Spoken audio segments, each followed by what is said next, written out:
किसी भी मांगने वाले को अपने दर पर जलील मत करना, वो सिर्फ मांगने ही नहीं दुआ देने भी आता है। यदि कोई व्यक्ति प्रेम से, भक्ति से पुष्प, फल, जल भी मुझ पर चढ़ा दे तो उसी भाव से उसे स्वीकार करता हूँ, वह मेरा प्रिय भक्त होता है। उससे मत डरो जो वास्तविक नहीं है, ना कभी था ना कभी होगा। जो वास्तविक है वो हमेशा था और उसे कभी नष्ट नहीं किया जा सकता। जीवन में आधे दुख इस कारण जन्म लेते हैं क्योंकि हमारी आशाएं बड़ी होती हैं। इन आशाओं का त्याग करके देखो, जीवन में सुख ही सुख है।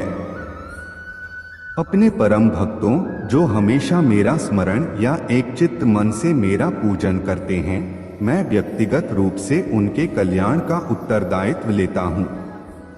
जन्म लेने वाले के लिए मृत्यु उतनी ही निश्चित है जितना कि मृत होने वाले के लिए जन्म लेना।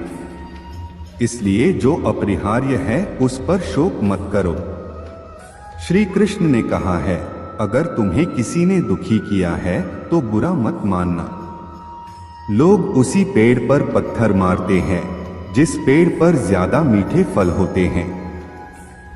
अंतकाल में जो मनुष्य मेरा स्मरण करते हुए देह त्याग करता है वह मेरी शरण में आता है। इसलिए मनुष्य को चाहिए कि अंतकाल में मेरा चिंतन करें। यह सच बात है कि भूल करके इंसान कुछ सीखता है, परंतु इसका यह मतलब नहीं कि वह जीवन भर भूल करता रहे और कहे कि हम सीख रहे हैं। कृष्ण कहते हैं, इस जगत में मनुष्य भौतिक वस्तुओं का भोग कर सकता है। अगर वे चाहे तो सब कुछ छीन सकते हैं। मनुष्य कुछ भी नहीं कर सकता। स्वार्थी रिश्ते कितना भी कोशिश करें वो कभी नहीं बनते हैं, और प्रेम से बने रिश्तों को कितना भी तोड़ने की कोशिश करें वो कभी नहीं टूटते। क्रोध से भ्रम पैदा होता है, भ्रम से बुद्धि व्यग्र होती है, जब बुद्धि व्यग्र होती है तब तर्क नष्ट हो जाता है। जब तर्क नष्ट होता है तब व्यक्ति का पतन हो जाता है। आत्मा न तो जन्म लेती है, न कभी मरती है, और ना ही इसे कभी जलाया जा सकता है, ना ही पानी से गीला किया जा सकता है। आत्मा अमर और अविनाशी है। अगर व्यक्ति शिक्षा से पहले संस्कार, व्यापार से पहले व्यवहार और भगवान से पहले माता पिता को पहचान ले तो जिंदगी में कभी कोई कठिनाई नहीं आएगी है। विषयों का चिंतन करने से विषयों की आसक्ति होती है। आसक्ति से इच्छा उत्पन्न होती है और इच्छा से क्रोध होता है। क्रोध से सम्मोहन और अविवेक उत्पन्न होता है। कृष्ण कहते हैं, जैसे प्राणी अपने पुराने कपड़ों उतार कर फेंक देता है, नए को धारण करता है, उसी प्रकार यह आत्मा पुराने शरीर से त्याग करके नया शरीर प्राप्त करती है।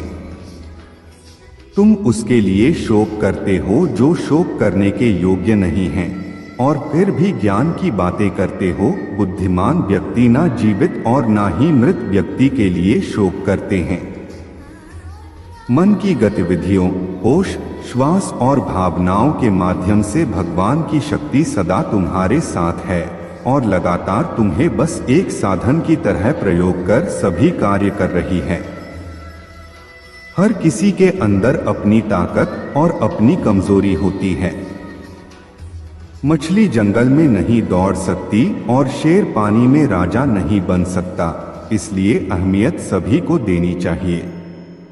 धर्म युद्ध में कोई भी व्यक्ति निष्पक्ष नहीं रह सकता है।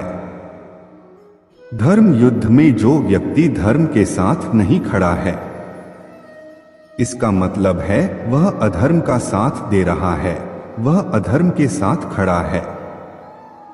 अगर कोई मनुष्य हमारे साथ बुरा कर रहा है तो उसे करने दो, यह उसका कर्म है और समय उसके कर्म का फल उसे जरूर देगा। लेकिन हमें कभी भी किसी के साथ बुरा नहीं करना चाहिए, क्योंकि यही हमारा धर्म है।